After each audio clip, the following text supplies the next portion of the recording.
Buenas noches, doctores, ¿cómo están? Buenas noches, doctor. ¿Cómo está? Buenas noches, doctor Nelson. Buenas noches, doctor. Buenas noches, Buenas profesor. noches, doctor. Buenas noches. Doc, buenas noches. Bueno, ¿en qué tema quedamos el día jueves, doctores? ¿Me recuerdan, por favor? Doctor, quedamos para iniciar hoy con el criterio que el juez tiene, que el juez utiliza para la prueba testimonial. Para valorar esa prueba.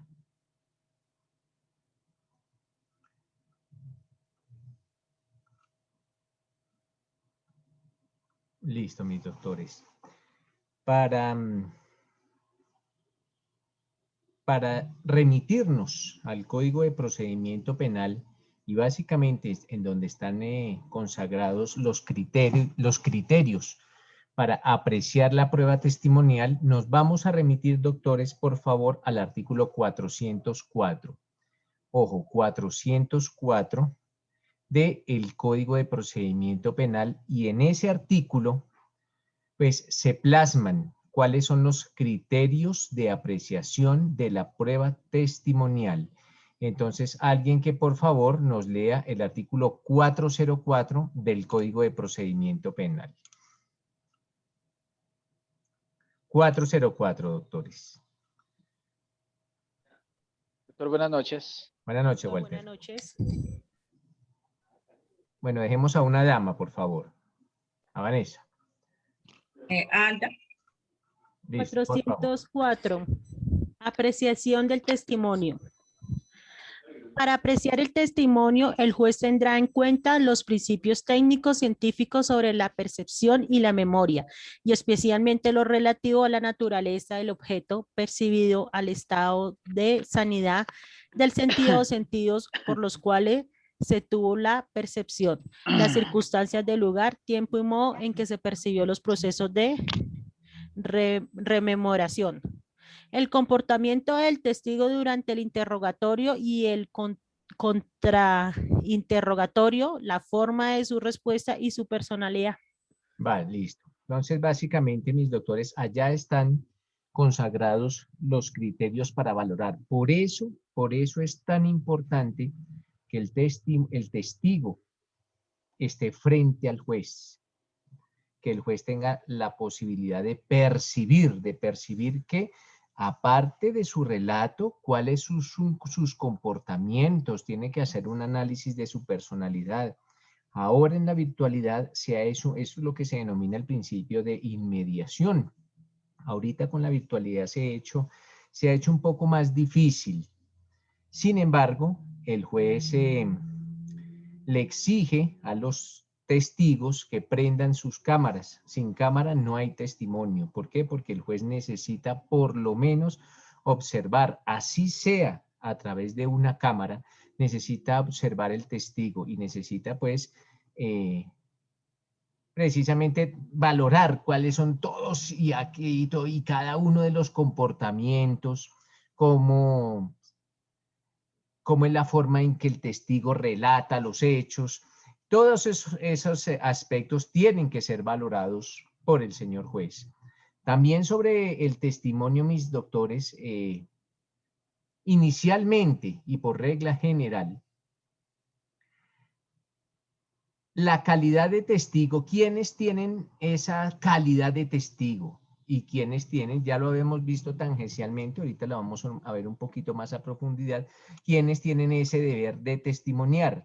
Pues básicamente, mis doctores, toda persona, ojo, toda persona está obligada a rendir testimonio. Esto es, todos tenemos la obligación de servir como testigos en un juicio, todos, absolutamente todos. Walter, ¿tiene alguna pregunta?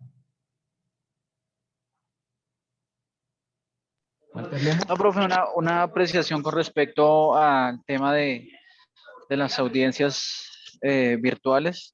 Sí.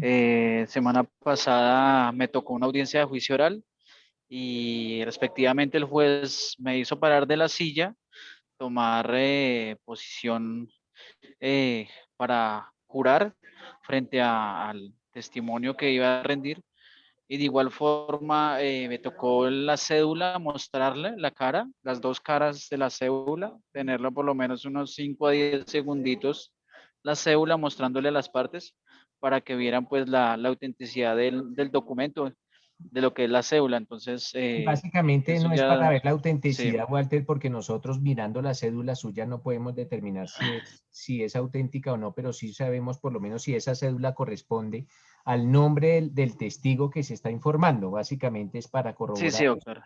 A eso me refiero. Algunos jueces todavía son de esas solemnidades en que colocan de pies al testigo y le hacen subir la mano derecha y jurar decir la verdad, solamente la verdad y nada más que la verdad. Otros no, pero lo que dice Walter es completamente cierto. Así se está aplicando ahora en la virtualidad.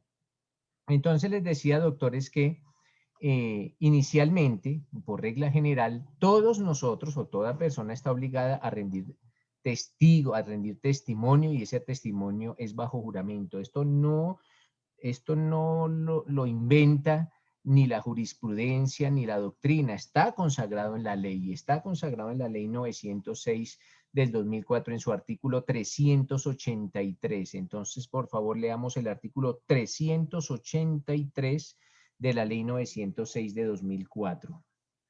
383, doctores.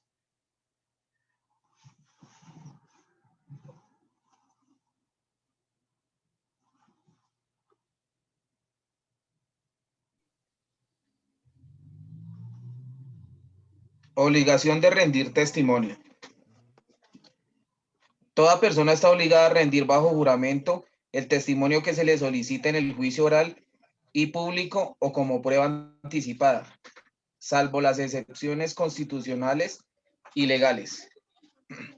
Al testigo menor de 12 años no se le recibirá juramento y en la diligencia deberá estar asistido, en lo posible, por su representante legal.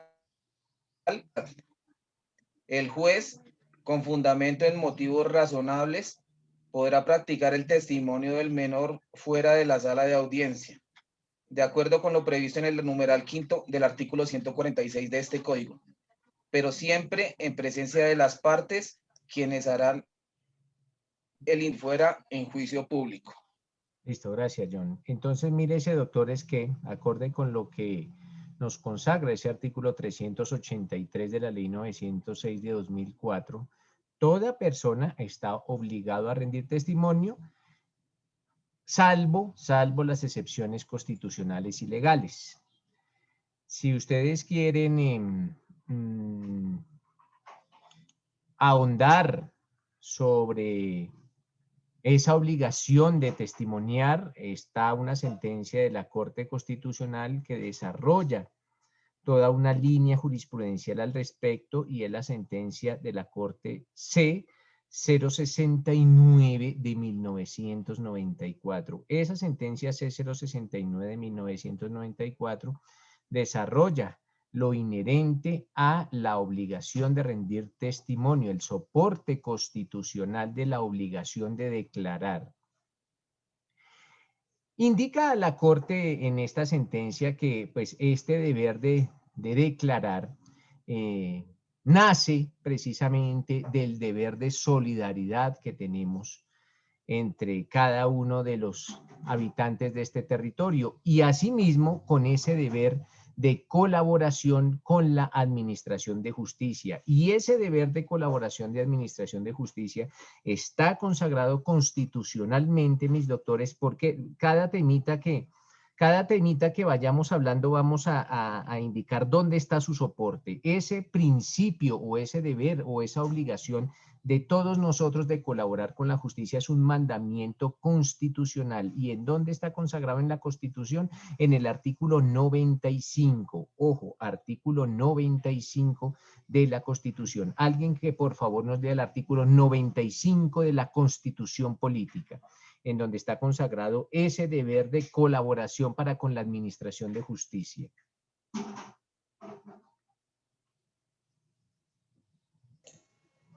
Doc, tengo el artículo 95, ¿lo leo? Por favor, Yamile. Bueno, Yamile. Es bien extenso. ¿Lo leo? No, al principio nomás, hasta donde hablemos del deber de colaboración con la administración de justicia y hasta ahí. Bien, artículo 95. La calidad de colombiano enaltece a todos los miembros de la comunidad nacional. Todos están en el deber de engrandecerla y dignificarla. El ejercicio de los derechos y libertades reconocidos en esta Constitución implica responsabilidades. Toda persona está obligada a cumplir la Constitución y las leyes.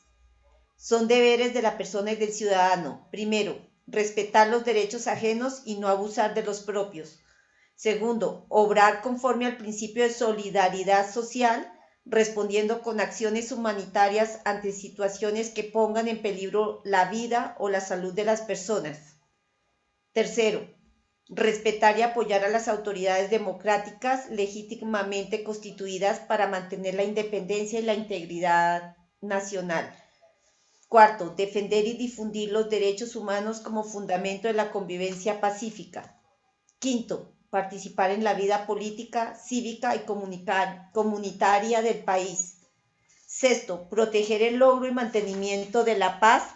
Séptimo, colaborar para el buen funcionamiento de la administración de la justicia. Hasta ahí. Entonces, gracias, Yamile. Nótese que ese principio de solidaridad, ese deber de solidaridad, junto también al deber de colaboración para con la administración de justicia, hacen parte de la fuente en donde nace la obligación de declarar. De ahí nace. Y doctores, el esclarecimiento, no solo el esclarecimiento, sino la sanción de los delitos. El esclarecimiento y la sanción de los delitos son aspectos de vital importancia para la sociedad y para el Estado. También en atención, lógicamente, a los derechos de las víctimas. Entonces, se reúnen todos estos pilares y de ahí nace ese deber y esa obligación de rendir testimonio. Lógicamente, con las excepciones, que ya las habíamos visto, pero las vamos a volver a tocar, las excepciones tanto constitucionales como legales. Las vamos a tocar un poquito más a profundidad porque vamos a tocar dos aspectos básicos de las excepciones, de lo que ustedes conocen como las excepciones constitucionales al deber de declarar o lo que se denomina la inmunidad penal, y allá vamos a ir precisamente, a esas excepciones al deber de declarar. Lógicamente, entendamos que todo este discurso, mis doctores, está contextualizado en materia penal. Vamos a hablar de aquí en adelante hasta el jueves, única y exclusivamente en materia penal. Entonces, mis doctores, las excepciones al deber de declarar están consagradas, como ustedes bien lo saben, en la Constitución y básicamente en el artículo 33. También están consagradas en la ley, pero por ahora vamos a tener en cuenta las excepciones de carácter constitucional, las que están consagradas en el artículo 33. No lo vamos a leer porque ya lo leímos en clases anteriores. Pero básicamente, si ustedes auscultan este artículo 33 o lo revisan o lo leen, pues allá el artículo 33 dice que nadie podrá ser obligado a declarar contra sí mismo, primero contra sí mismo, y después coloca algunos grados o algunos parientes cercanos, indica que el cónyuge, el compañero permanente, los parientes dentro del cuarto grado de consanguinidad, segundo de afinidad o primero civil. Entonces, mis doctores, lógicamente, esta excepción de declarar está relacionado con aspectos constitucionales trascendentes. Una sentencia que es importante para tener en cuenta o para profundizar las excepciones al deber de declarar, también la consagra la Corte Constitucional y es la sentencia C-1287 del 2001. Ojo, sentencia C-1287 del 2001 sobre las excepciones al deber de declarar. Entonces es bueno también que lean esa sentencia ya en sus ratos libres para empezar a profundizar sobre estos temas de la inmunidad penal. Entonces les decía a mis doctores que inicialmente el artículo 33 de la Constitución consagra como una excepción a declarar y dice que nadie está obligado a declarar en contra de sí mismo. Entonces, mis doctores, Este artículo 33 de la Constitución se ha analizado a partir de dos conceptos fundamentales.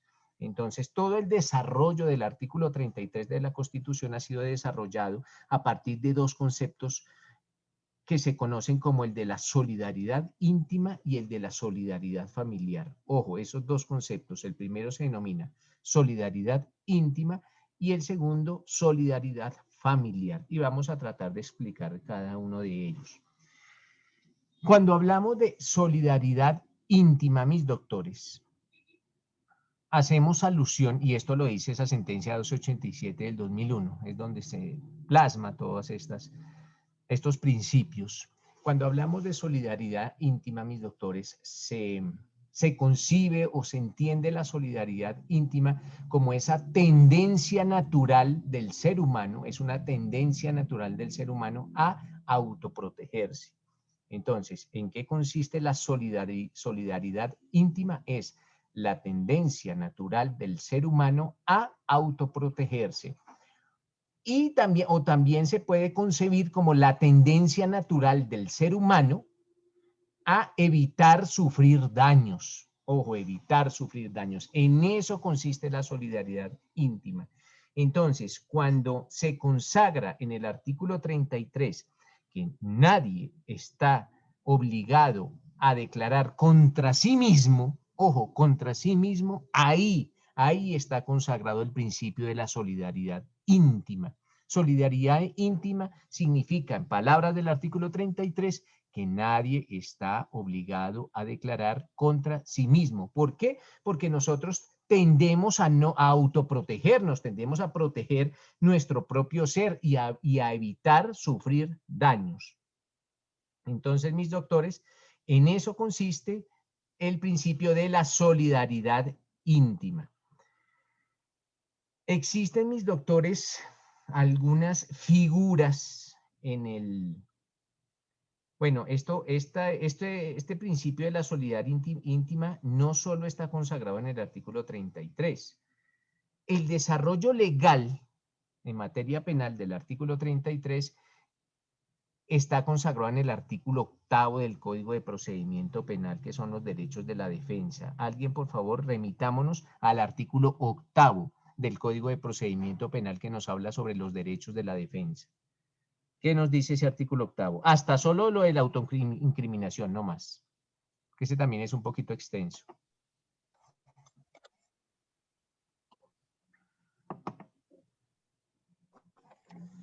Buenas noches. Defensa. Buenas noches, Glenis, por favor. Dice artículo 8º. Ay, perdón, qué pena. Del Código de Procedimiento Penal. Sí, defensa, sí. En desarrollo de la actuación una vez adquirida, perdón, voy a prender la cámara. En desarrollo de la actuación una vez adquirida la condición de imputado, este tendrá derecho en plena igualdad respecto del órgano de persecución penal en lo que aplica a no ser obligado a declarar en contra de sí mismo ni en contra de su cónyuge, compañero Ya, permanente. listo, ya, Glenis, ya. Entonces, mira que ese es el primero y fundamental de los derechos de la defensa. La solidaridad íntima, no ser declarado no declarar, no ser obligado a declarar en contra de sí mismo. Y ya, pues, habla de los parientes. Después ustedes consagrarán y ya lo verán en su 8º semestre cuáles son el desarrollo de todos y cada uno de los derechos de la defensa, pero en lo que a nosotros, en lo que a nuestro módulo compete, pues solo vamos a hablar de ese principio de solidaridad íntima consagrado en el artículo 8º del Código de Procedimiento Penal y en el artículo 33 de la Constitución Política. Les decía que, sin embargo, existe una figura también aparte de esa posibilidad o aparte de ese derecho que consagra la Constitución y la ley, en el cual se dice que nadie está obligado a declarar en contra de sí mismo o en contra de un pariente cercano.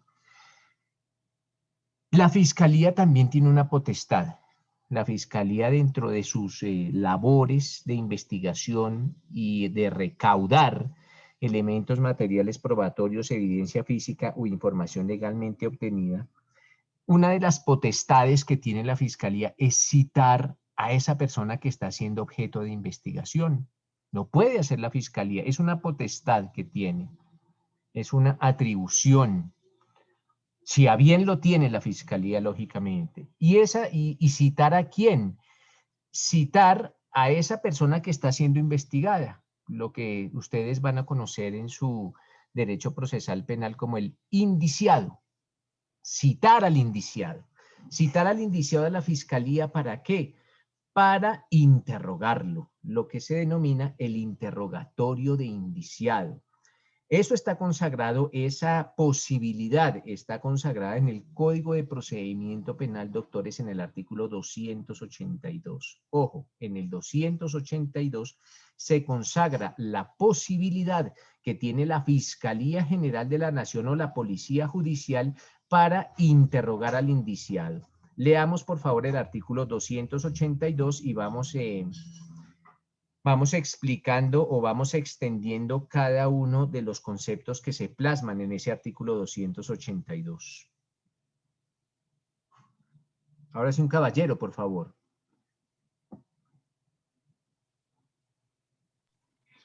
Doctor, buenas noches. ¿Qué más, Walter? 282, por favor. Listo. Artículo 282, interrogatorio al indiciado. El fiscal o servidor de policía judicial, según el caso, que tuviere motivos fundados, de acuerdo con los medios cognitivos previstos en este código, para inferir que una persona es autora o participa de la conducta que se investiga, sin hacerle imputación alguna, le hará a conocer que tiene derecho a guardar silencio y no está obligado a declarar contra sí mismo ni en contra de su cónyuge, compañero permanente o parientes dentro del cuarto grado de consanguinidad o civil, o segundo de afinidad. Si el indiciado no hace uso de sus derechos y manifiesta su deseo de declarar, se podrá interrogar en presencia de un abogado. Dice que este texto, en el caso de compañero permanente, dice que fue declarado exequible por la Corte Constitucional mediante sentencia C-029 del 2009. En el entendido que las mismas incluyen en igualdad de condiciones a los integrantes de las parejas del mismo sexo. Perfecto. Listo, Walter, gracias. Entonces, doctores, cuando la policía judicial o la fiscalía citan a un indiciado para un interrogatorio, lo primero que tenemos que partir es que esto no es una citación de obligatorio cumplimiento. El indiciado podrá asistir o no podrá asistir al interrogatorio de indiciado. Esto no es una orden, ¿no? Es como una invitación de la fiscalía o la policía judicial para que asista el indiciado a esa diligencia de interrogatorio. Si el indiciado opta por no asistir, ese hecho no se tendrá en cuenta como un indicio en contra. No se podrá, a partir de ese comportamiento, no se podrá inferir una probable responsabilidad. Sin embargo, doctores, si el indiciado es invitado o es citado por la Fiscalía General de la Nación o por la Policía Judicial para realizarle este interrogatorio de indiciado, si este indiciado desea asistir a la diligencia judicial, es obligatorio, ojo, es obligatorio, primero, que se le indique por parte del entrevistador, de la persona que va a tomar este interrogatorio, del interrogador, básicamente, que se le indique por parte del interrogador que esa persona no está obligada a declarar en su contra. De hecho, puede asistir y decir, no voy a rendir ninguna declaración y nadie lo puede obligar. Así asista, porque lo primero que se le tiene que poner de presente por parte del interrogador es que no está obligado a declarar en su contra.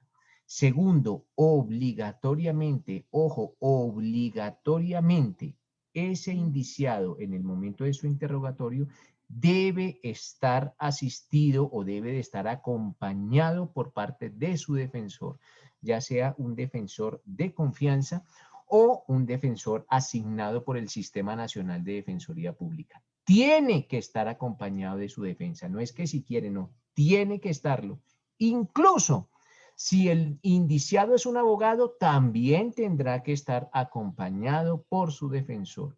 Esto para garantizar el ejercicio a la defensa, y ustedes estudiarán con posterioridad que la defensa está dividida en dos grandes rasgos o en dos grandes vertientes. La primera, denominada la defensa técnica, que es la que ejerce el profesional del derecho, y segundo, la defensa material, que es la que ejerce el propio procesado, indiciado, imputado, acusado, como ustedes le quieren denominar.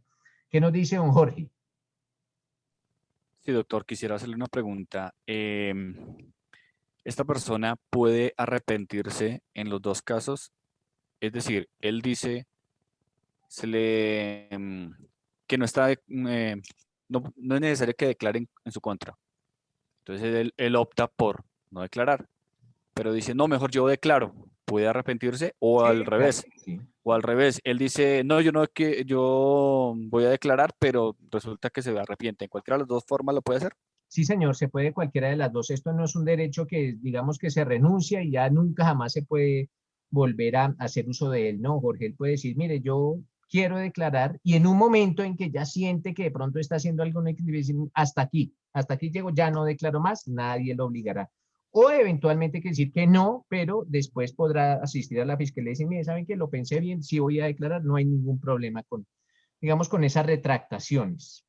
Exacto, ok, perfecto, gracias, profe. Listo. Entonces, doctores, les decía que lo primero que se tiene que realizar en una audiencia de interrogatorio de indiciado es que ese indiciado se le indique que no está obligado a declarar en su contra. Lo segundo, que debe estar acompañado de su defensor. Y lo tercero, que no se le pueden hacer imputaciones. Ojo, el interrogador no puede hacer imputaciones, simplemente podrá hacer preguntas, pero imputaciones no.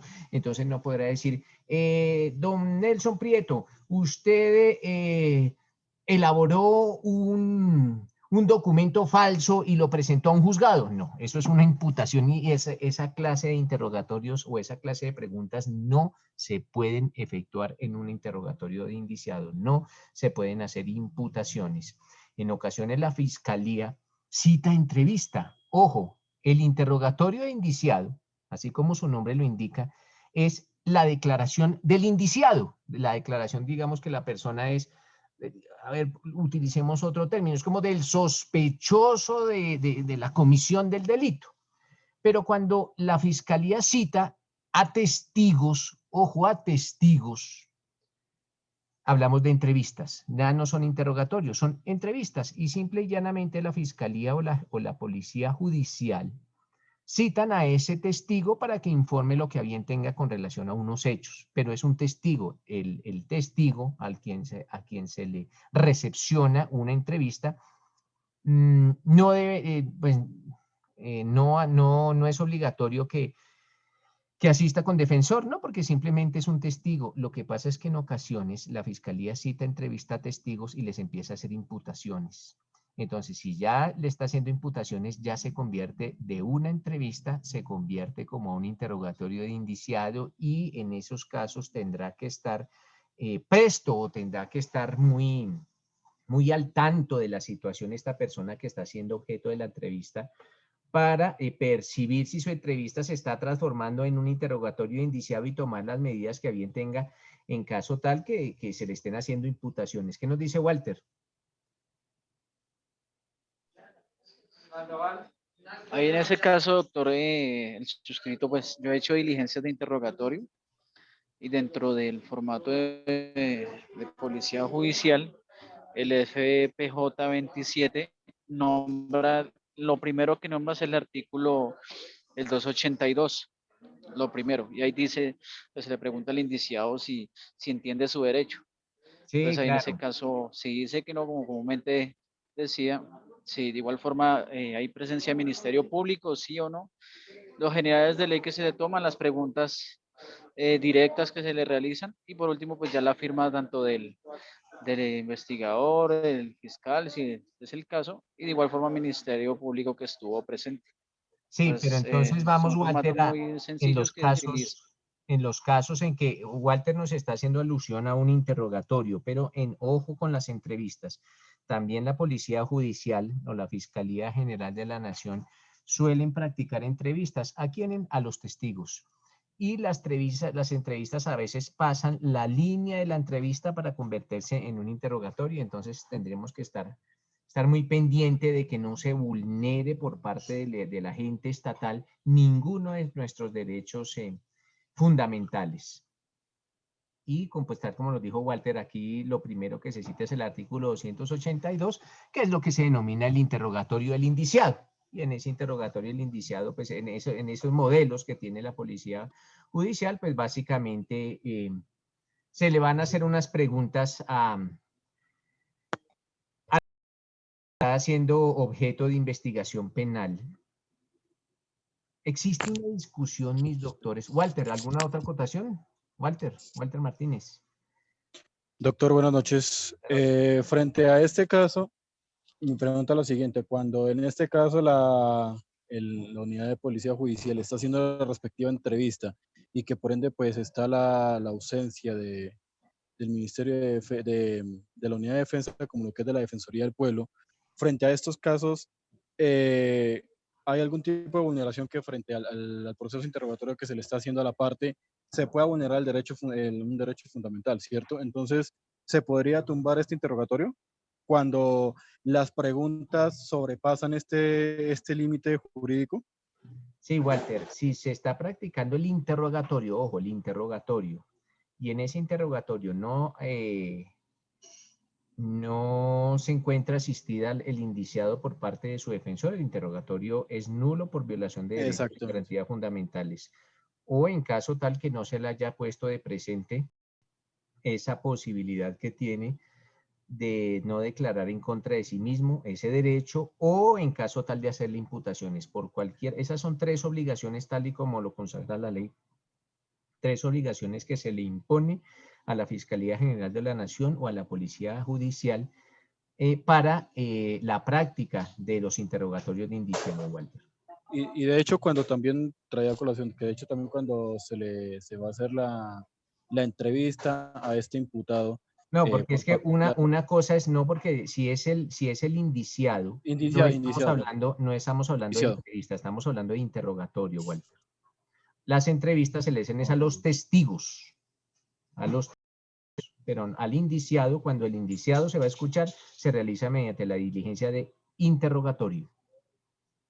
Ok, vale, perfecto, listo. Entonces, cuando ustedes lo citen, si ustedes lo citan y dice interrogatorio es porque son indiciados, y si se entrevista es porque son testigos. No, pero ¿y cuando interviene la Defensoría del Pueblo? Pues la Defensoría del Pueblo interviene en los interrogatorios. O la Defensoría del Pueblo interviene, sí, pues en los interrogatorios en que el procesado no lleva su propio defensor, porque si lleva su defensor de confianza, pues la Defensoría del Pueblo se va. Sí, que es cuando uno solicita pues que en su defecto se retire lo que es policía judicial cuando se le va a hacer la respectiva entrevista a esta persona. No, uno no puede solicitar que se vaya a la policía judicial porque entonces ¿quién lo va a interrogar? No. En el momento que digamos que le has asignado un abogado por la Defensoría del Pueblo.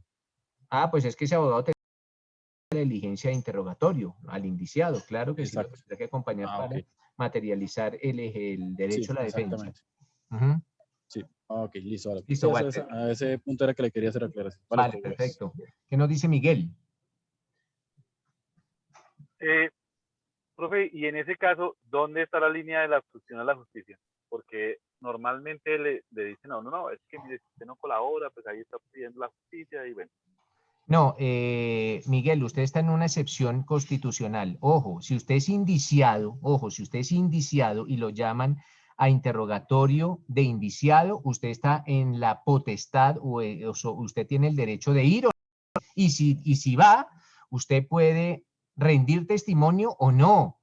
Pero si es testigo y lo llaman a entrevista, está en la obligación de asistir precisamente para garantizar ese deber que tiene todo ciudadano de colaborar para con la justicia, el principio de solidaridad. Entonces el deber descansa sobre los testigos, pero sobre el indiciado descansa es un derecho que puede ir o no puede ir. Por eso yo les decía hace un momentico que de hecho el indiciado puede asistir o no puede asistir y no pasa absolutamente nada. Así la fiscalía lo llene de amenazas y lo llene de temor, no está en la obligación de ir porque él tiene un derecho que es el derecho de la solidaridad íntima. Allá está el 33, que él tiene derecho al 33 y yo que pues yo puedo decir, señora de fiscalía, aquí me presento porque quiero colaborar, pero sobre mí descansa el artículo 33 de la Constitución, no deseo rendir, no voy a decir una sola palabra, que venga, que fue, punto, y lo tienen que dejar ir, porque si no le estarían transgrediendo o violando derechos fundamentales, Miguel. Ah, bueno, muchas gracias, doctor. Vale, pero dice Ginny. Perdón. Cuénteme, Miguel.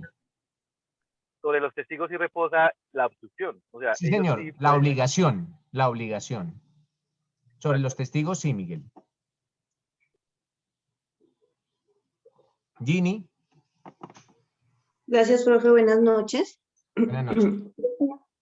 Mi pregunta es la siguiente, digamos, bien sea el testigo o bien sea el indiciado, que estén en el momento en el interrogatorio o en el testimonio, pero digamos, por cierta de pronto presión o algo, dicen que ya no, que han llegado a cierta parte de la declaración y llegan en cierto momento por, digamos, presión, miedo, no sé, que digan que ya no siguen más o que eso, lo que declaró, lo que testimonió, se toma como válido o ya no lo, o ya no lo toman como testimonio.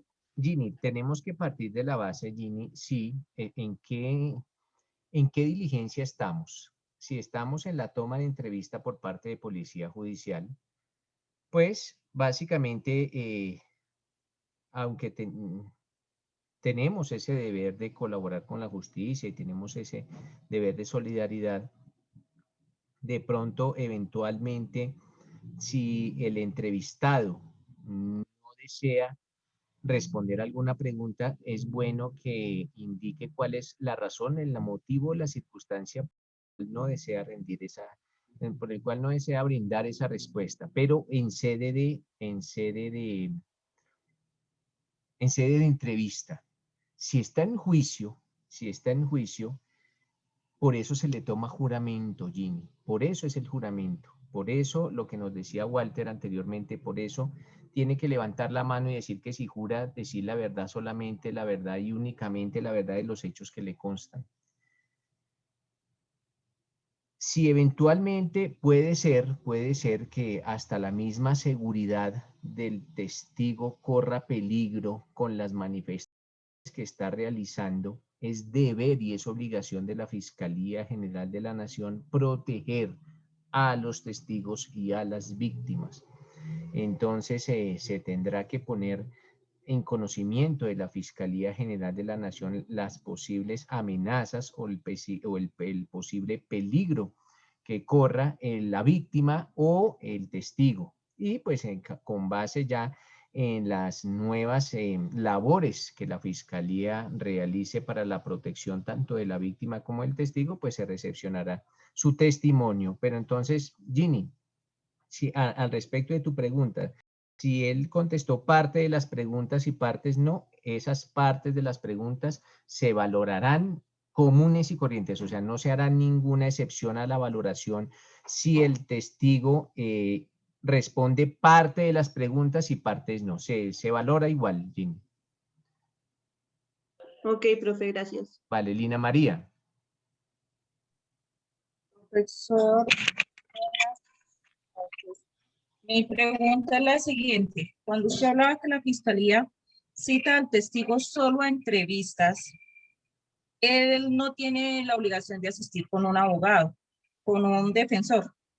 Pero en el caso de estas entrevistas, llegando el testigo, por ejemplo, a inculpar al indiciado o a inculparse el mismo, bueno, cualquier situación de esas dos, ¿estas serán tomadas en el proceso o simplemente queda ahí en la entrevista? No, pues es que, mire, Lina María, lo que busca la fiscalía con una entrevista es precisamente que inculpe a un tercero, o si no, ¿para qué lo llama? Es para que inculpe a ese tercero. O sea, por ejemplo, si tú fuiste testigo de un homicidio y viste quién fue el que cometió el homicidio, pues yo te llamo a una entrevista precisamente para que inculpes a esa persona que viste que cometió el delito.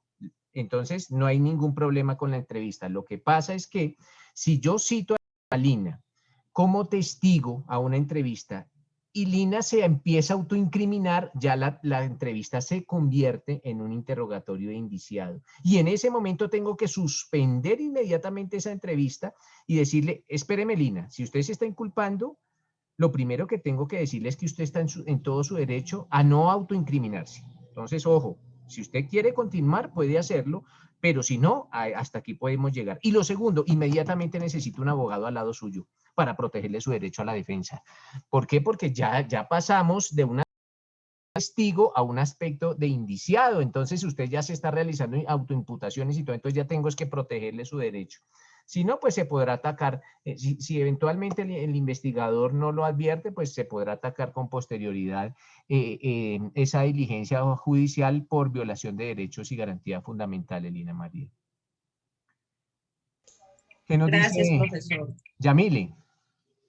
Doc, en ese caso en particular, cuando la persona fue citada como testigo, estaba sin abogado y de pronto se identificó que se estaba incriminando y esa información que ya tomó la fiscalía, porque pues ahí ya tuvo conocimiento de que esa persona tiene algo que ver, ¿se puede usar ya para involucrarlo dentro del proceso? ¿Es válida?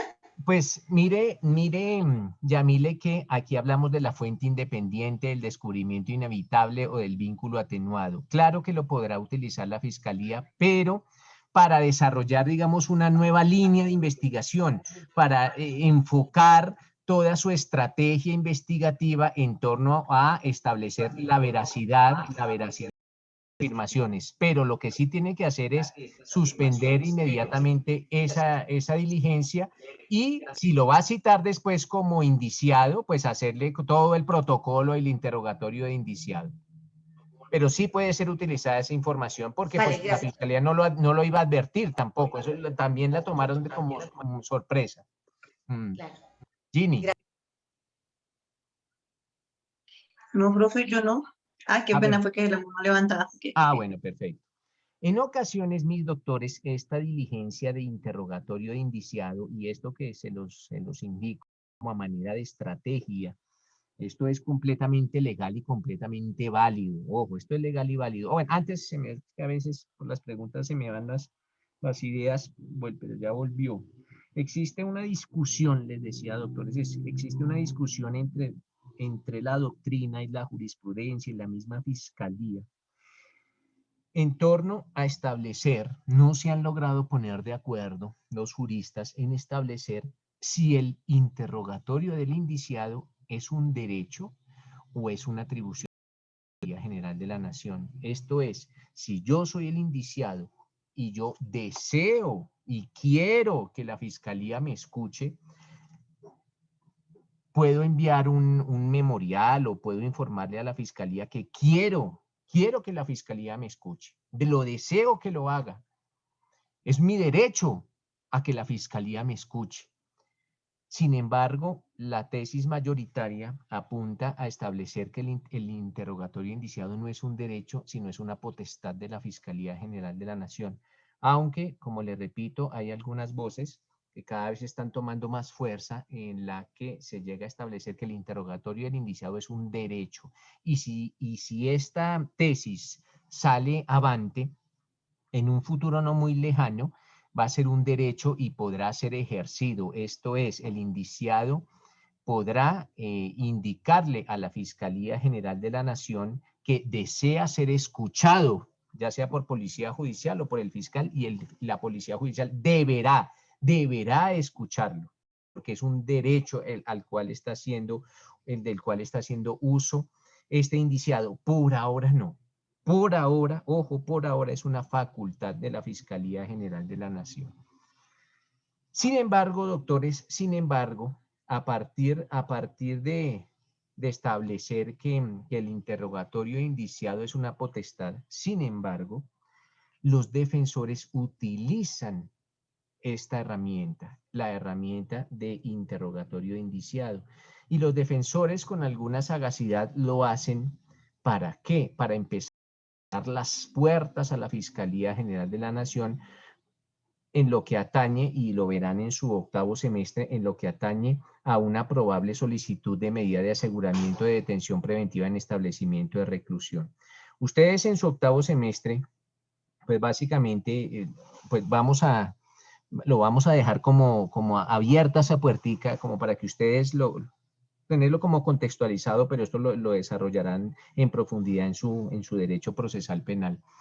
Básicamente, mis doctores, la Fiscalía tiene la potestad, de hecho la Fiscalía y también la representación de víctimas, tienen la posibilidad de solicitarle al juez de control de garantías que sobre la persona que está siendo procesada, ahora imputado, porque eso es después de la imputación, solicitarle una cautela, o sea, solicitarle una medida cautelar, y una medida cautelar, pero ya sobre la propia persona del imputado, sobre el propio investigado, sobre el propio procesado.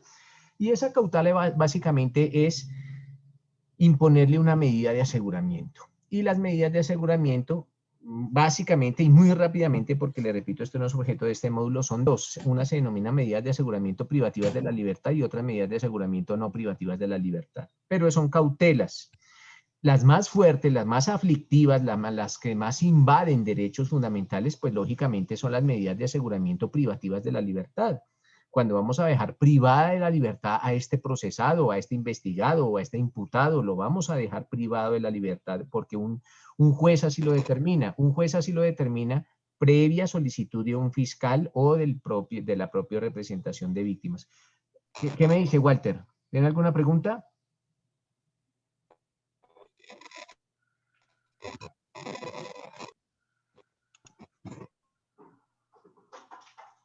Bueno, Walter, entonces les decía a mis doctores que la Fiscalía o la representación de víctimas realizan esa solicitud ante el juez cuando consideran que esa persona imputada es un peligro para la sociedad o la víctima, o cuando consideran que sobre esa persona puede haber un riesgo de fuga, o cuando consideran que se puede llegar a obstruir el debido desarrollo de la justicia. Y obstruir el debido desarrollo de la investigación o de la justicia, pues básicamente es en que se pueden de pronto amenazar a los testigos o amenazar a otras personas que están siendo vinculadas a la investigación, o pueden llegar a destruir pruebas, etcétera, etcétera, pero entonces puede llegar a haber una obstaculización efectiva de la investigación.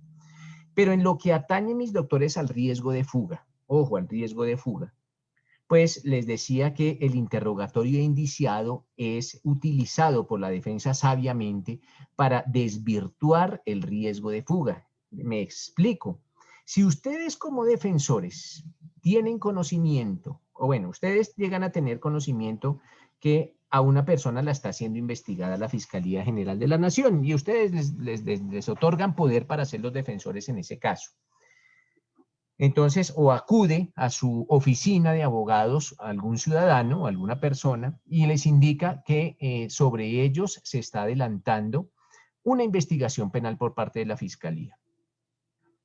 Ustedes lo primero, bueno, tendrán que analizar el caso a profundidad, pero es bueno que algunos abogados lo hacen, de hecho, inmediatamente realizan un memorial, bueno, después de que les han concedido el poder y se han llegado a acuerdo con sus honorarios y todo, hacen un memorialito a la Fiscalía diciéndole, mire, señores fiscales, pues, mire, señores Fiscalía General de la Nación, yo soy el abogado de Pedro Pérez y tengo conocimiento que a mi representado lo están investigando. Ustedes, Fiscalía General de la Nación, están investigando a mi representado. Les informo que mi representado vive en esta casa. Entonces se informa la dirección de la casa, el barrio. Les informo que mi representado tiene estos números telefónicos. Les informo que mi representado trabaja en este sitio. Y les informo, señores Fiscalía General de la Nación, que mi representado está dispuesto a asistir cuando ustedes bien lo tengan. Si ustedes bien tienen recibirle un interrogatorio, porque partamos de la base que por ahora se considera es una potestad de la Fiscalía, si ustedes a bien lo tienen, señores Fiscalía General de la Nación, mi representado está en la voluntad o tiene voluntad de asistir a diligencia de interrogatorio de indiciado. Y lo radican y tienen ese documento soporte para que mañana o pasado mañana la Fiscalía no vaya a indicar que esta persona se puede fugar. Entonces, si llega a indicarlo, si llega a solicitar una medida de aseguramiento con el argumento que el procesado se puede llegar a fugar, pues la defensa tiene un arma debajo un as debajo de la manga, decirle, no señores, eso es completamente mentira, señora Fiscalía General de la Nación. Tanto así que mi representado ha indicado cuál es su dirección, cuál es su teléfono, dónde trabaja, y que está dispuesto a presentarse a la Fiscalía, tanto así que lo plasmó en un documento que se encuentra radicado y muestran el radicado, entonces le empiezan a cerrar las puertas a la Fiscalía, como empiezan a maniatarla para que busque otra de las argumentaciones para solicitar la medida de aseguramiento y no el posible riesgo de fuga. Lo utilizan, les repito, con alguna sagacidad algunos abogados defensores y es una herramienta completamente legal y completamente válida. ¿Preguntas al respecto, mis doctores?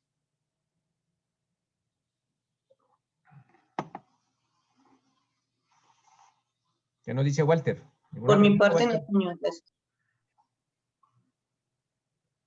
Doctor, frente a ese tema que usted menciona, cuando se puede utilizar que en el momento en que se hace el interrogatorio de esa persona y que pues era declarado que cuando se le hizo la respectiva captura le violaron un derecho fundamental como el derecho a la intimidad, ¿esto se podría utilizar como para dar una ilegalidad a la captura? No, pues es que la captura siempre va a violar o el derecho a la intimidad o el derecho a la libre locomoción, por eso, pero es una afectación completamente legal. Si la captura se realizó con todas y cada una de las formalidades legales, no se puede alegar ninguna ilegalidad de la captura, pero si se llegaron a respetar alguna de las formalidades legales, sí se puede atacar la legalidad de esa captura. Bueno. Pero siempre van a haber afectaciones, siempre porque la captura de por sí trae innata la violación, no la violación, la transgresión o invadir derechos fundamentales, pues tan es así que la persona estaba libre antes de la captura y después ya va a ir afectada su locomoción. Claro que hay una invasión de derechos y garantías fundamentales, pero ojo, ustedes saben que en derecho penal existen afectaciones de derechos legales y afectaciones de derechos ilegales, pero el Estado tiene la potestad de afectar nuestros derechos fundamentales, o si no, no existirían presos. Entonces, el Estado puede afectar y bueno, y entonces ahí en donde nuestros derechos fundamentales. La respuesta es la intimidad, la libre locomoción, el libre desarrollo de la personalidad, incluso si prospera ese perverso proyecto de ley que instaura la pena de muerte, pues podría afectar hasta la pena, hasta el derecho fundamental de la vida, y lo puede hacer legalmente, simplemente sí, claro. Está dentro de las funciones y de las atribuciones del Estado en torno al Estado social y democrático de derecho y al contrato social de Rousseau. Allá está consagrado toda esa afectación. O sea, nosotros tenemos el derecho, pero también el deber. Y dentro de los deberes está respetar la Constitución y la ley, y en caso contrario, pues podrán ser afectados algunos de nuestros derechos fundamentales, Walter. Sí, pero pues, y bueno, ahí no estaría literalmente pues sobrepasada la Corte Suprema de Justicia frente a ese concepto, porque digamos si en este caso una persona sea que durante la captura se le produjo algún tipo de tortura. Pues es que la tortura eso no es una afectación pues legal, Walter, yo le estoy diciendo que si la captura se realizó con todos y cada uno de los salvaguardas de las protecciones, pero la captura le está afectando un derecho, así la captura se realice legal, ya existe la afectación de un derecho. ¿Cuál es de la locomoción? Pero si al capturado lo torturan, pues hombre, eso no solo afecta a la Constitución, eso afecta a los tratados internacionales que prohíben la tortura. Entonces, claro. O no solamente la tortura. que en esta persona, pues, es que tanta violación de derechos que en el momento que se realiza la captura de este indiciado se viola en el momento, y cuando se hace el respectivo interrogatorio, pues los declara, pues ahí donde uno se puede pegar para tumbar la captura de sí mismo. Pues Desde el tendrá que momento, demostrarlo, en la ¿no? etapa de Tendrá que inique, demostrarse por parte de la defensa que el espacio, agente, tiempo, modo y lugar. tendrá que demostrarse, Walter, que el agente captor violó derechos y garantías fundamentales. Tendrá que demostrarse, no solamente con la enunciación de que a mi representado le violaron derechos en la captura. Bueno, pruébemelo, pruébeselo al señor juez, porque o si no sería muy fácil decretar ilegales las capturas. Tendrá que informar que cuál derecho fundamental, no el debido proceso, no, cuál derecho fundamental y cuál fue el hecho puntual por el cual se violó algún derecho fundamental de manera ilegal en el procedimiento de captura. Sí, a ese tema era que iba en específico. Vale, doctor. Sí, pero eso ya cuando ustedes por allá estén en la captura, en el octavo, ya lo desarrollarán mucho más profundamente.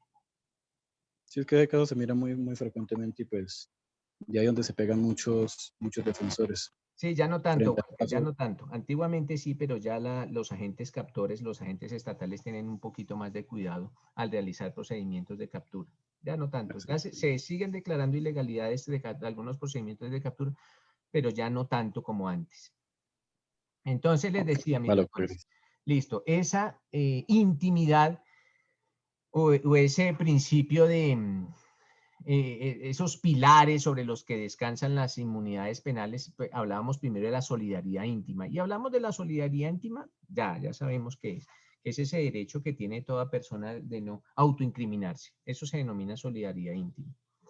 Pero entiéndase, mis doctores, que también existe la solidaridad familiar. Solidaridad.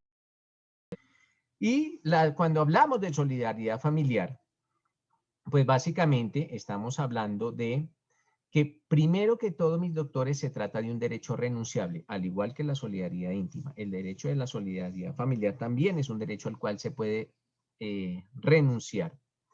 Y se renuncia en el sentido en que la persona desea, y así lo indica, desea renunciar o renuncia a su derecho a no declarar en contra de familiares próximos, y así lo hace.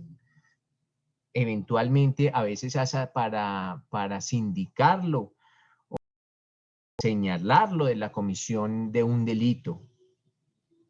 Entonces, básicamente, este principio de la solidaridad familiar también descansa, ojo, descansa sobre ese principio que ustedes veían en derecho constitucional, ojo, derecho constitucional, en el cual se indica que la familia, ojo, la familia es la célula básica de la sociedad. Cuando habla la Constitución política, en que la familia es la célula básica de la Constitución, en donde consagra en el artículo 42, ojo, en el artículo 42 de la Constitución. Alguien que nos lea, por favor, el artículo 42 de la Constitución.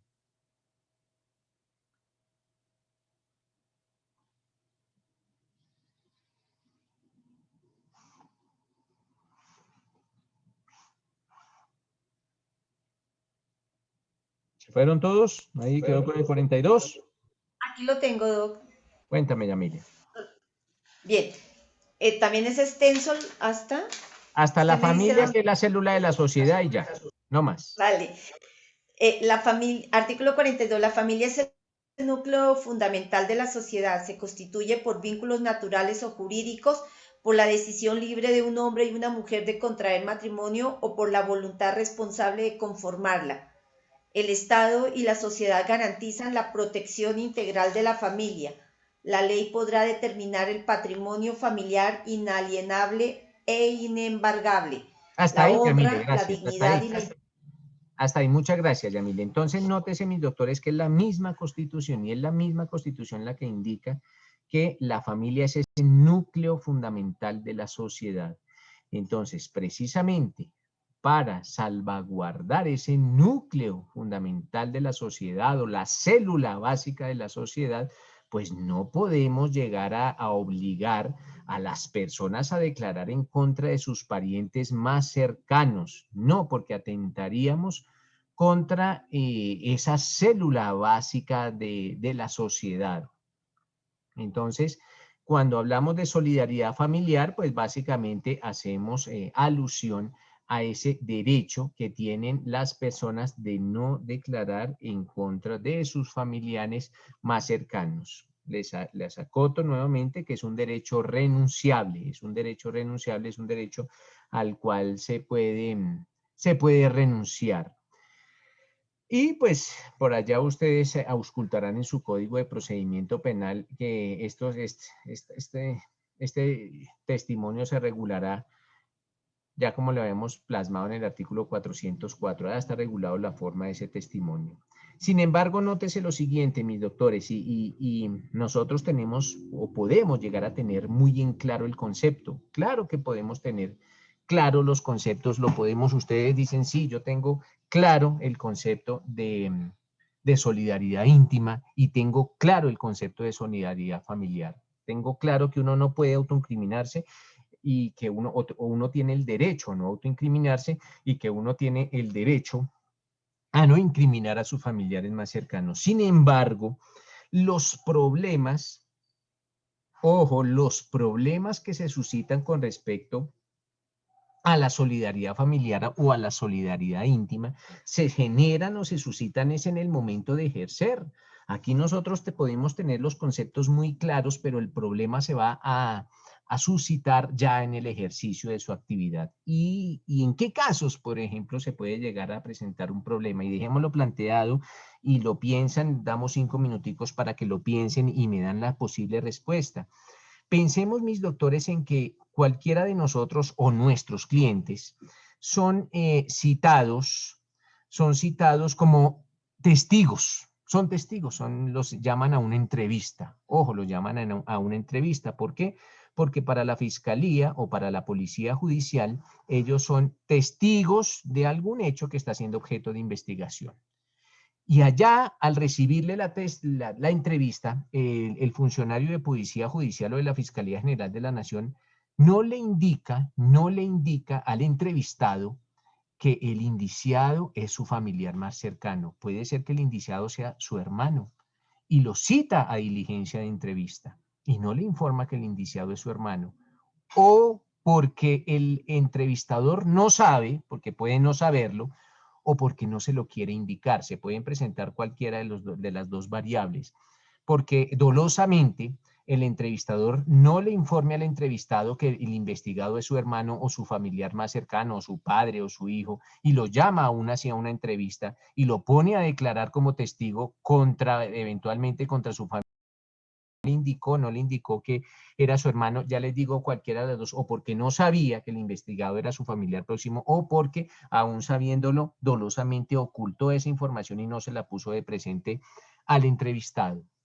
Entonces, mis doctores, ante esa posible situación que se puede llegar a presentar, ¿qué solución le daríamos acorde? Ojo, siempre la solución constitucional y legal, acorde con ese hecho que llegó a presentarse. Entonces, démonos 5 minuticos para sustentar nuestra respuesta con base en Constitución y ley y los escucho. Me dejan la mano levantada y yo les concedo el uso de la palabra a las personas que deseen intervenir. Listo, mis doctores, pero les doy esos 5 minuticos es para que argumenten su respuesta con base en Constitución y ley, no con base en lo que piensan. Siempre nuestras respuestas argumentadas y sopesadas y soportadas con la Constitución y la ley o la jurisprudencia o los tratados internacionales, la doctrina, lo que ustedes también tengan. ¿Listo, mis doctores? Listo, doctor. Sí, señor. Bueno, doctor.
Bueno, mis doctores, ¿quién tiene alguna posible salida o alguna posible respuesta a ese caso que se nos plantea? Escucho primero a Edwin. Cuénteme, hombre, Edwin. Buenas noches, doctor. ¿Cómo están, compañeros? Bueno, doctor. Pues, doctor, en ese orden de ideas, lo que usted está planteando, que al recibir una entrevista a un funcionario de policía judicial, él no indica al indiciado que es un familiar. No, O sea, pero es un testigo, al testigo porque es entrevista, ¿no? Sí, una entrevista que le va a rendir el policía judicial a un testigo y que es familiar de él, ¿cierto? Es lo que se Es entiende. familiar del indiciado. Es familiar del indiciado el policía judicial. Primero, doctor, la policía judicial lo rige el manual único de policía judicial y el manual de procedimientos de policía judicial. Segundo, hablando constitucionalmente, el artículo 33 dice que nadie podrá ser obligado a declarar contra sí mismo, su cónyuge, compañero permanente, pariente dentro del cuarto grado de consanguinidad, segundo afinidad. Primero, sí. Bueno, pero la otra es que él está faltando a lo de los procedimientos de policía judicial, lo que está contemplado en la ley 906, en el artículo, ya le digo, doctor, el artículo 200 de la indagación y la investigación, órganos de indagación e investigación, artículo 200 en el último en el parágrafo 1, 2, 3, dice: por la policía judicial se entienden las funciones que cumplen las entidades del Estado para apoyar la investigación penal. Entonces yo digo que a este policía judicial, si él entrevista no dice que es un familiar, pues terminan compulsándole copias, doctor. Claro, pero a nosotros no nos interesa qué pase con ese policía judicial, sino qué pasa con la entrevista. Pues, doctor, la entrevista tienen que decretarla, digamos, tiene que ser, decretar una nulidad de esa entrevista, doctor, por ilegal.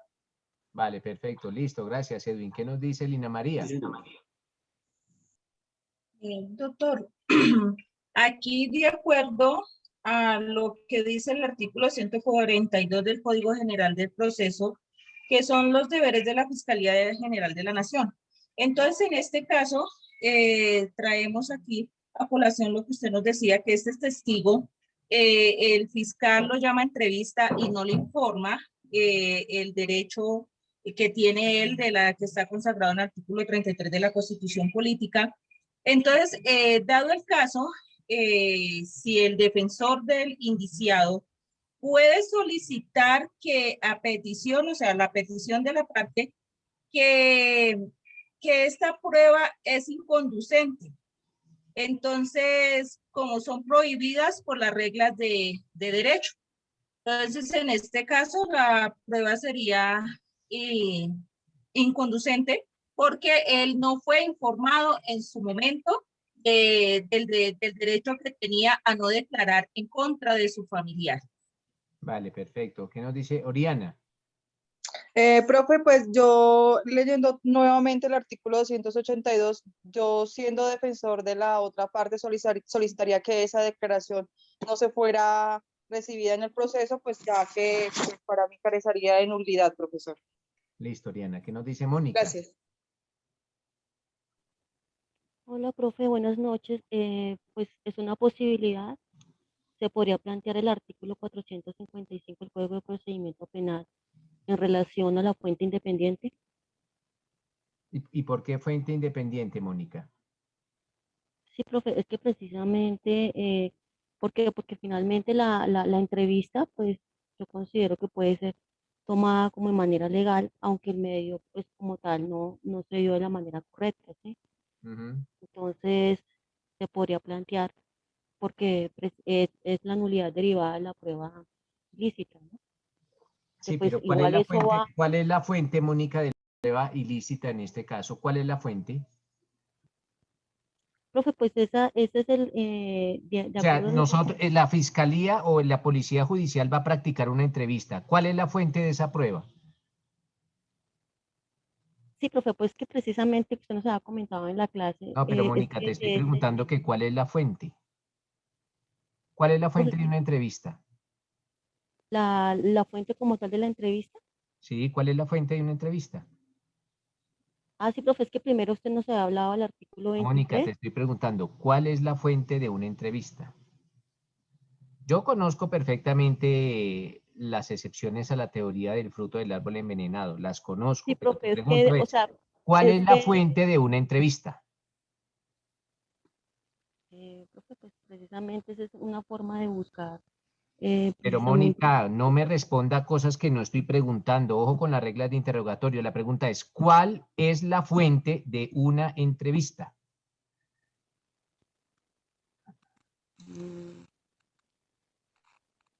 profe, pues es que ese tema yo lo relaciono así, no sé, pues es Claro, mi pero apreciación, Mónica profe. no me ha contestado. La pregunta es, ¿cuál es la fuente? ¿Quién practica una entrevista? Ah, profe, la persona, Por eso, es que digamos, esa es la la fuente, fiscalía. Mónica. La fuente de una entrevista es de Sí, donde profe, la viene la fiscalía. prueba. Es de Sí, sí, donde. profe. Entonces, si la fuente de una entrevista es policía judicial, porque policía judicial es quien la. Y si Sí, profe. policía judicial realiza una entrevista sin respetar los derechos, porque usted me habla de fuente independiente. Si es de otra fuente, no es la misma policía judicial, no estamos hablando de Ah, otra ok, fuente. ok. Entonces, por eso no se podría hablar de fuente independiente, porque la fuente es la misma, la policía Ah, judicial. ok. ¿Vale? Pero Sí, sí. entonces, ojo, porque a veces, ¿cuál es la fuente de una prueba? Pues, ¿dónde nació esa prueba? ¿Cómo se practicó esa prueba? Pues, en el caso de la entrevista, pues, la fuente es o la Fiscalía General de la Nación o la Policía Judicial. Esa es la fuente de una entrevista. Ok. Listo, vale, profe. Vale, ¿qué Gracias. nos dice Edwin?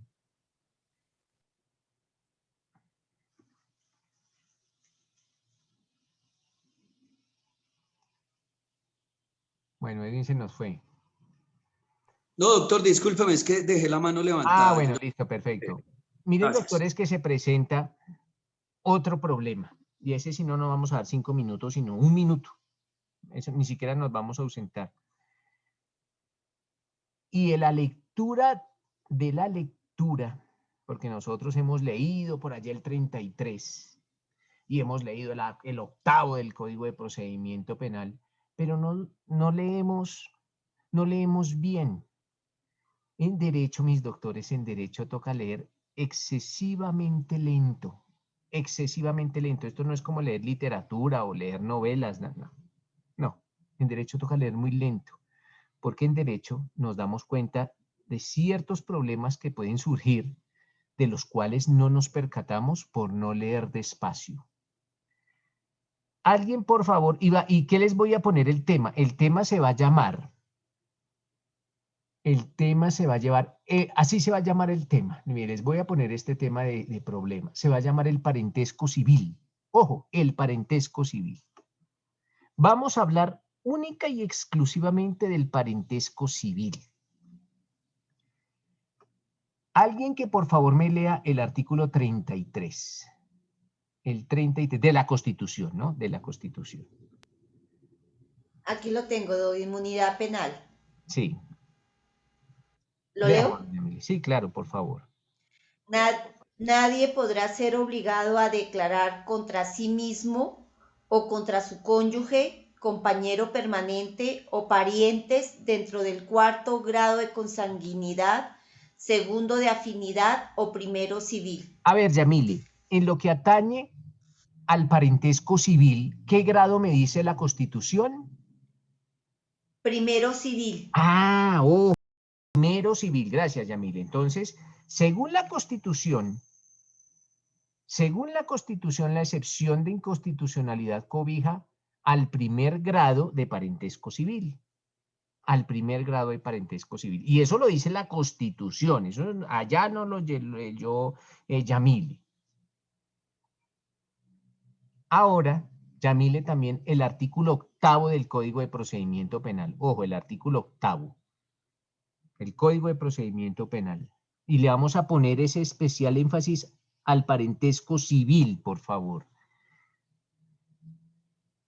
El 8º, el de defensa, Doc. Sí, señora, el de defensa. Ya, perfecto. En desarrollo de la actuación, una vez adquirida la condición de imputado, este tendrá derecho en plena igualdad respecto del órgano de persecución penal en lo que aplica a no ser obligado a declarar en contra de sí mismo ni en contra de su cónyuge, compañero permanente o parientes dentro del cuarto grado de consanguinidad o civil o segundo de afinidad. Entonces, en lo que atañe al parentesco civil, ¿de qué grado me estamos hablando? Cuarto. Entonces, Yamile, ¿al fin es el cuarto o es el primero? Porque la Constitución me está diciendo que el primero y la ley me está diciendo que el cuarto. Entonces, ¿a quién le hago caso? ¿A la Constitución o a la ley? ¿Qué nos dice? A la Constitución. ¿Y qué nos dice el artículo 385 de una vez? El 385. 385, ya le digo, Doc. Pero miren que no nos habíamos fijado en eso. ¿Qué nos dice el 385? Estoy llegando. Ya, aquí está. El 385 dice: nadie podrá ser obligado a declarar contra sí mismo o contra su cónyuge, compañera o compañero permanente o parientes dentro del cuarto grado de consanguinidad o civil también, cuarto grado. Bueno, Yamile. Entonces, bueno, a Yamile y a cualquiera. Yamile es porque tiene el uso de la palabra. ¿A quién le hago caso? ¿A la Constitución o a la ley? ¿Y por qué, no? ¿Por qué? ¿Por qué le tengo que hacer caso o al uno o al otro o a las dos o a quién le hago caso? Ojo, y estamos hablando de el grado civil, del parentesco civil. Ya tenemos claro, con base en la lectura que nos realizó Yamile, ya tenemos claro que la Constitución dice primer grado civil y la ley dice cuarto grado civil. ¿Al final es el primero o es el cuarto? ¿Qué nos dice Juan Diego? Buenas noches, doctor, ¿cómo está? Buenas noches. Doctor, yo creo que dependiendo del caso, podría yo aplicar la norma que sea más favorable para el procesado o para la persona indiciada, teniendo en cuenta ese principio de que la ley más favorable en derecho penal es la que se debe aplicar a los que están en el proceso. Sí, pero eso es de la retroactividad. Ojo, Diego, eso nunca eso nunca jamás lo vuelva a decir. Solo lo dijo aquí, ya nunca jamás vuelva a decir. Porque ese principio, Juan Diego, de la retroactividad por favorabilidad se da es cuando una ley se acaba, una ley ya no existe, pero la voy a traer porque existía para el momento de los hechos. De pronto, hoy existió cuando usted cometió el delito, existía esa norma favorable, pero hoy ya cuando lo estoy juzgando ya no existe, entonces la voy a traer. Ahí sí, pero aquí no, porque hablamos de dos leyes que están vigentes. Esa retroactividad, claro que tiene aplicabilidad, pero no se aplica así. Así se aplica, le digo, ¿en dónde, Juan Diego? En derecho laboral.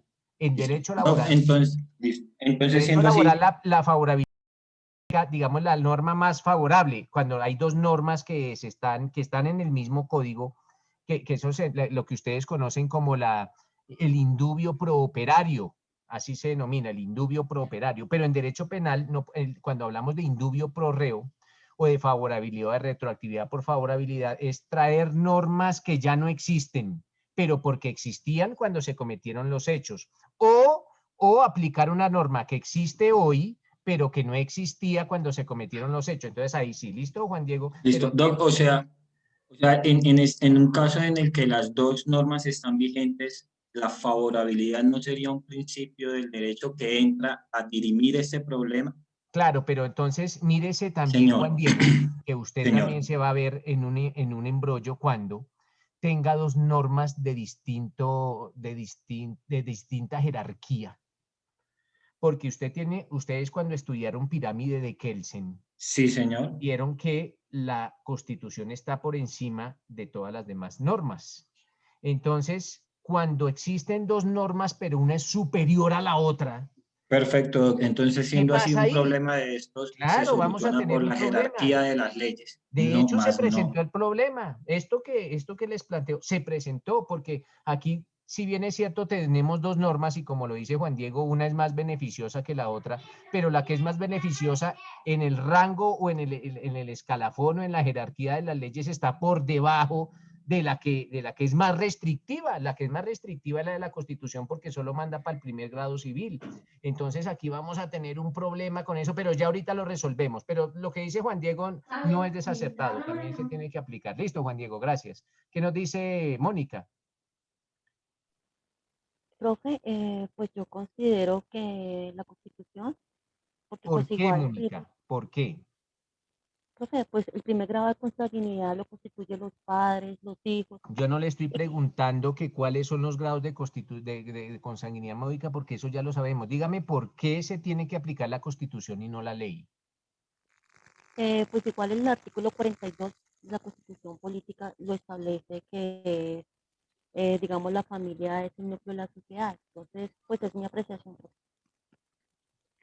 Bueno, listo, Mónica, gracias. ¿Nadie más? Miren, doctores, que este tema no es pacífico. ¿Qué nos dice Lina María? Profe, dentro de lo que usted preguntaba, que por qué, a cuál de las dos se le hacía caso, se le hace caso a la Constitución porque es la que prima por encima de todo, de todas las demás leyes. Es como lo dice el artículo 4 de la Constitución. Nosotros somos un Estado social y de derecho. El artículo 4, el artículo 4 de la Constitución nos habla que la Constitución es norma de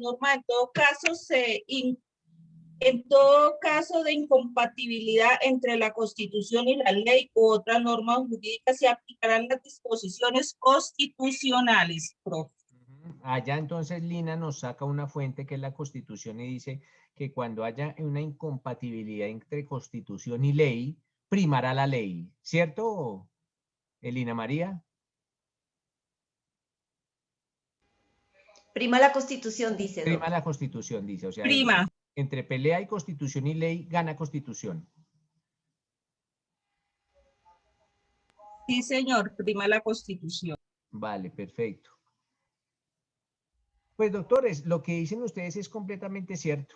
Entre pelea entre Constitución y ley, gana Constitución. Sin embargo, ojo, la Corte ya lo habló.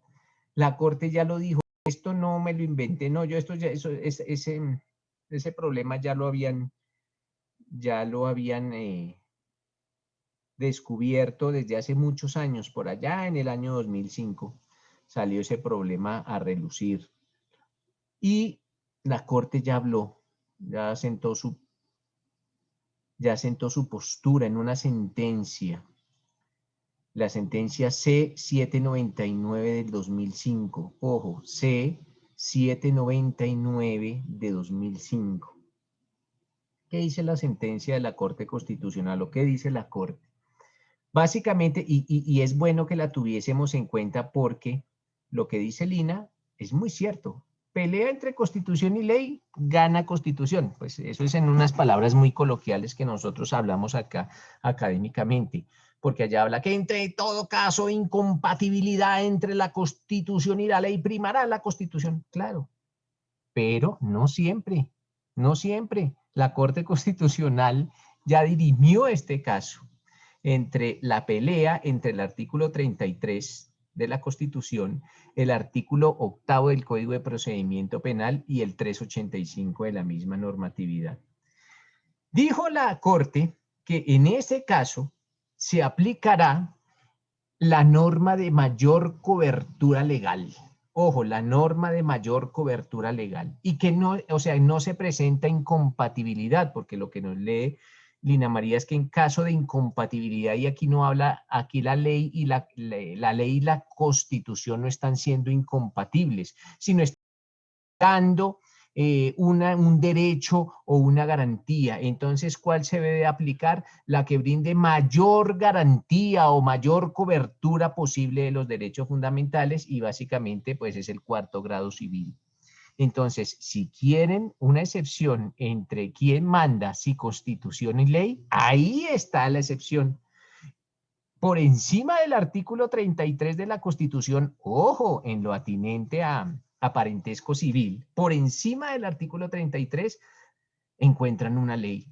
encuentran una ley, la ley 906 del 2004, en su artículo 8º y en su artículo 385. Entonces, ustedes allá en su constitución van a decir, no señores, no hay ningún primer grado, es cuarto grado, acorde con que, y eso no lo dicen la mayoría de artículos 33, no tienen consagrada esa cita jurisprudencial, no tienen consagrada la cita de la sentencia C-799 del 2005, que indica que no es primer grado civil, sino cuarto grado civil. Entonces, ojo, porque... Bueno, el objetivo también es aprender todas estas arandelas y todas estas cositas que ha plasmado la Corte Constitucional. Doctor. Dice Juan Diego. Doctor, qué pena. Doc, pero entonces está muy mal. Yo aún, después de su explicación y pues teniendo en cuenta su reacción ante mi afirmación de que yo aplicaría el principio de favorabilidad, usted no se está refiriendo en el fondo a la norma de mayor cobertura legal, al principio de favorabilidad. Claro, No sé, Juan Diego, pero usted entonces... lo relacionó de forma retroactiva y por eso su reacción de asombro. No, pero ¿no? Lo que busco yo, Juan Diego, por eso yo le decía a Señor. Juan Diego, ojo, no todo lo que usted dice es falso, claro, o sea, mire Ok, que al doc. final de cuentas, pues mi reacción es porque yo soy así, pero al final de No, cuentas doc, usted tenía sino la que... razón. O sea, al final de cuentas, lo que estaba diciendo Juan Diego era cierto. Claro que era cierto. Lo que a usted le faltó es decir, de dónde provenía, digamos, lo que le faltó es de dónde sacó su respuesta. Ahí estuvo la falla. Claro, Y doc, tenía pero... la razón en decir que se aplica la de mayor cobertura. Claro, tenía la razón. Hasta ahí tiene, digamos, en un examen de 0 a 5, si usted me dice, se aplica la de mayor cobertura, yo le digo, ya, perfecto. Y dígame por qué. Y dice, porque se aplica la de favorabilidad. Ah, no, entonces no es por favorabilidad. Sí, Es señor. por Sí, otra señor. razón. O sea, la respuesta era acertada, más no el fundamento legal. Pero la Perfecto. respuesta era completamente acertada. Entonces, no. La reacción es Perfecto. porque yo reacciono así porque No. después... Pensé que había sido No. tan errónea que lo había asombrado. De hecho, mis doctores, si ustedes tienen la desgracia de encontrarse conmigo posteriormente en una materia que se llama Consultorio Jurídico 4, que es la última materia que ven antes de graduarse, la última materia, y es de penal, y yo dicto esa materia, yo busco siempre convencerlos de ustedes, o sea, si ustedes me responden algo y yo sé que es acertado, los empiezo a convencer de que eso no es así, a ver si los logro convencer. Y si los logro convencer, pues terrible, porque ustedes no están seguros de lo que saben. Y si un tercero los va a convencer, si no tienen esa, y lo que decía Juan Diego, pues no es lo mismo, pero en aplicación, la respuesta era completamente cierta, se aplica en cuarto de grado porque es el más garantista, claro que es el más garantista, pero no por favorabilidad, sino por garantismo. De pronto de las palabras también se pueden utilizar. Sí, doc, pero entonces siendo así el término también está mal dicho, o sea, no debo decir que es porque es la norma más favorable, sino la más garantista y cambia el escenario totalmente. Porque en derecho penal la favorabilidad hace alusión a otra cosa. Entonces, de pronto, perfecto. que es la más garantista, claro. Y entonces la respuesta perfecta. ¿Por qué es más garantista? Porque así la Constitución diga que prima la Constitución sobre la ley, pues ya la sentencia de la Corte Constitucional 799 del 2005 indicó que, digamos, por garantismo penal y por mayor cobertura a la protección de derechos fundamentales, pues se aplica el Código Penal, el Código de Procedimiento Penal. ¿Listo, Juan Diego? Perfecto, sí, señor. Vale. Pero no sería por garantismo en el sentido de una generalidad, sino de una decisión de la Corte que cambió la Constitución en ese sentido. Sí, señora Yamile, y de hecho es que la Constitución no solo es ese libro, la Constitución es el libro que conocemos como Constitución, los tratados y derechos fundamentales ratificados por Colombia y que prohíben la limitación de los derechos fundamentales en estados de excepción, que se denomina el bloque de constitucionalidad, y las sentencias de constitucionalidad. Las sentencias de constitucionalidad también hacen parte de la Constitución. Entonces ahí no haremos uso al artículo de la Constitución, sino a la sentencia de constitucionalidad proferida por la Corte, la 799 del 2005. Sí, don, lo que pregunto es en el sentido de que si llegamos a identificar otra situación similar con otra cosa, no la podemos generalizar, sino que la Corte tendría que pronunciarse Claro que sí, específicamente. ya, pero A ustedes eso se es a lo vuelven que... famosos porque colocan la demanda de inconstitucionalidad y esperan el pronunciamiento de la Corte. Van a esperar qué pronunciamiento de la Corte y su nombre queda en una demanda de constitucionalidad y empiezan a ganar desde ya publicidad y crédito en lo judicial, mis doctores. Gracias, don. Vale, dejemos ahí, mis doctores. Espero que esto como que abra su inquietud y su curiosidad para ver que en algunos casos la ley no es tan así como está plasmada, sino que tiene por allá unas arandelas y unas cositas que nos abren otro panorama distinto con respecto a estas excepciones al deber de interrogar. Muchas gracias, mis doctores, por su asistencia y una Gracias, feliz noche y profesor. nos vemos el día de mañana. Gracias, doctor. Profe, disculpe, ¿le puedo realizar una preguntita ahorita? Claro que sí, no hay ningún problema. De una vez, claro que sí. Yo no me retiro, cuénteme. Hasta mañana, doc. Hasta mañana, doctor. Bueno, hasta mañana. Cuéntame, Lina María. Creo que Gracias, doctor. Buenas noches. Sí, profe, esperemos un momentico que se están despidiendo y ya le comento. Salgan ahí los compañeros. Doctor Nelson, buenas noches. Diana, ¿cómo estás? Cuéntame. Doctor, yo quiero hacerle una pregunta, si me lo permite la compañera Lina, mientras que todos van saliendo de manera Diana, inmediata. Cuéntame, Diana. ¿Recuerda usted, doctor, lo que yo le expresaba de la situación con la Fiscalía? La Fiscalía dio una resolución donde dice que precluía la denuncia de fraude procesal y obviamente eso estaba más sujeto a las indicaciones del abogado de la defensa que a la misma realidad de los hechos que habíamos denunciado. Claro, Diana, y nosotros, pero eso está pasando ¿se hizo la apelación? Ahorita hay un caso en que la defensa está de la mano con la fiscalía y están archivando un proceso. ¿No lo ha visto por televisión?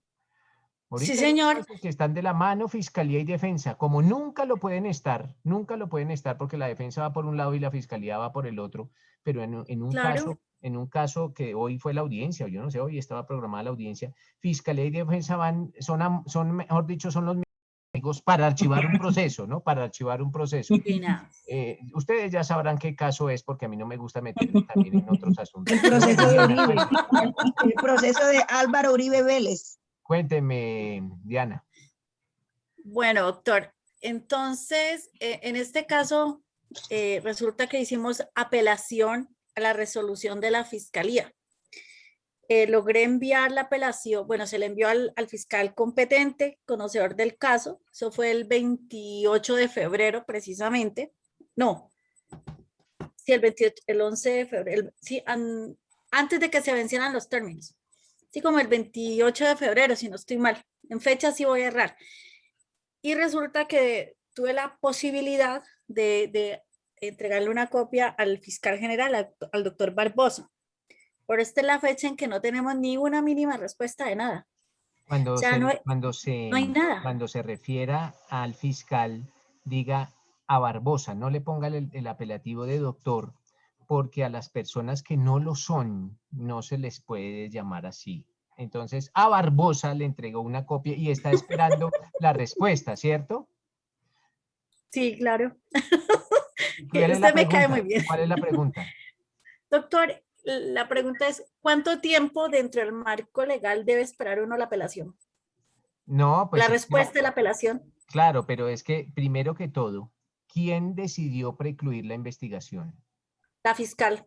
Por eso, pero entonces estamos hablando de un proceso que rige bajo qué procedimiento, bajo la ley 600 o bajo la ley 900. Ley 600. Entonces, cuando es la fiscalía, entonces la segunda instancia de la preclusión es el fiscal, que es el superior. Aquí la misma fiscalía son no los jueces como en la ley 906, sino él también la fiscalía. Eso fue en febrero. No espere que eso dele lo que se denomina en derecho penal, dele un tiempo razonable. Si de aquí a junio de pronto no se ha decidido al respecto, sí, porque es que también toca considerar la carga laboral y los plazos razonables, pues no son de días. En Colombia desafortunadamente no son de días, con excepción del habeas corpus y la acción de tutela o las acciones constitucionales. Pero miren, les digo, yo tengo unos colegas que tienen apelaciones, no como las de Diana, pero apelaciones hace 2 años. Y lo que pasa es que si uno ataca, pues se lo van a resolver rapiditico, pues negándosela. Entonces esperemos, aunque lo de Diana ya es la crónica de una decisión anunciada, ya sin entrar en detalles, Diana ya sabe cómo le van a decidir eso.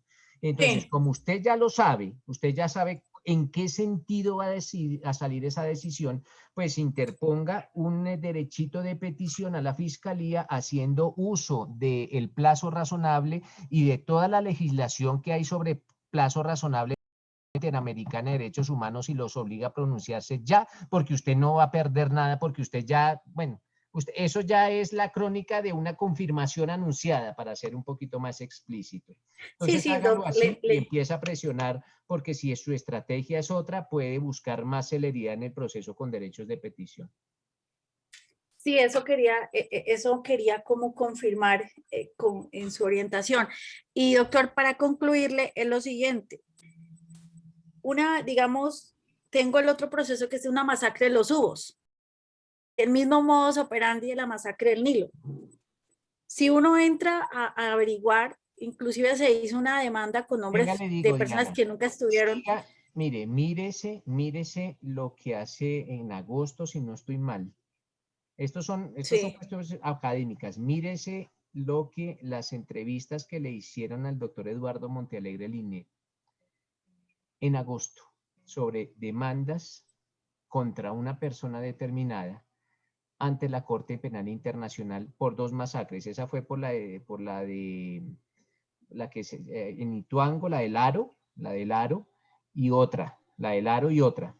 Entonces, siga esa misma línea. Ese es un buen norte para usted, lo que está haciendo Eduardo Montealegre Linet. Y Eduardo Montealegre Linet es un señor que fue magistrado de la Corte Constitucional y fiscal general de la Nación. Es un tipo brillante. Siga esa misma línea, que ese es como un buen faro, ¿vale? Pero hágalo, que eso es un muy buen tema. Vale, profe.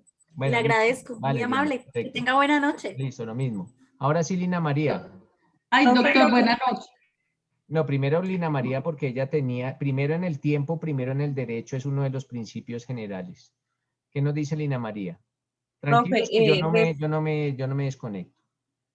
Profe, referente a lo del proyecto de grado, yo escogí un tema que es el análisis jurídico de la inmunidad penal. A mí me fascina mucho el penal, pues porque me gusta como el morbo, debatir. Eso es puro morbo. Sí, Lina. debatir. A nosotros nos gusta, Entonces, nos gusta eso.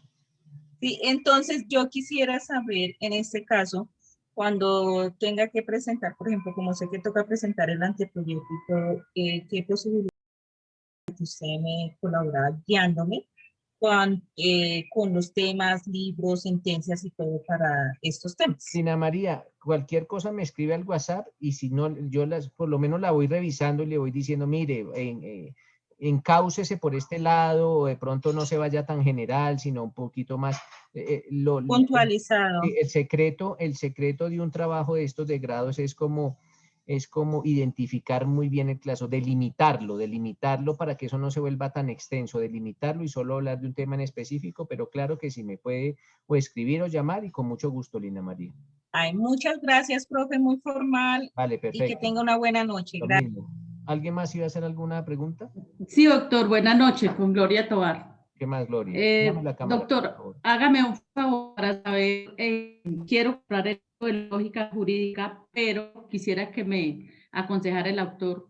Déjeme, yo no lo tengo aquí porque eso no es tan fácil, no los tengo, de hecho no tengo aquí ni siquiera ni uno, los tengo nosotros en la oficina, pero yo le digo cuál y de qué editorial. ¿Listo, Gloria? ¿Mañana o en estos días? Listo, doctor. Por favor, sí, porque es que hay muchísimos libros de esos. Sí, señora, sí, señora. Entonces quería que me hiciera el favor y me recomendara el autor usted que... Vale, perfecto, Gloria. Lo tendré muy en cuenta. Doctor, bueno, feliz noche. Que feliz noche, bueno. Profe, un favor, mira, yo, si serías tan amable, digamos, ¿Ahí estás? ¿Sí? Sí. Mira, el sistema acusatorio y prueba de Ramiro Arín Vasca, ¿dónde lo puedo conseguir? Pues, yo no sé si en la librería El Profesional o en la Ibáñez, ¿no ha preguntado? ¿En No, porque Ibáñez? no tengo las fuentes, entonces pues para eso, pues aprovechando En la Ibáñez, de- búscate en la Ibáñez, en la librería Ibáñez, que ahí hay, si no está ahí es difícil que lo encuentre en otra parte o si no le toca hacerse todo el recorrido en el Centro Cultural del Libro, pero de pronto en la Ibáñez lo encuentras. librería Ibáñez. Sí, en la librería Ibáñez, es que hay en el centro. Esa es una librería que es solo jurídica, que en el primer piso es una librería y en el segundo piso es un café que es de la misma librería. Ahí es bonita esa librería porque uno puede tomar los libros sin comprarlos y subir y tomar café y hojearlos mientras se decide si lo compra o no. ¿En qué parte más o menos queda, profe? Uy, eso queda como en la calle, como en la calle 12 entre carrera séptima y octava. Ah, perfecto. Vale, perfecto. Listo. Listo. Muy amable, Bueno, gracias. feliz Que noche. estés Bueno, bien. hasta luego.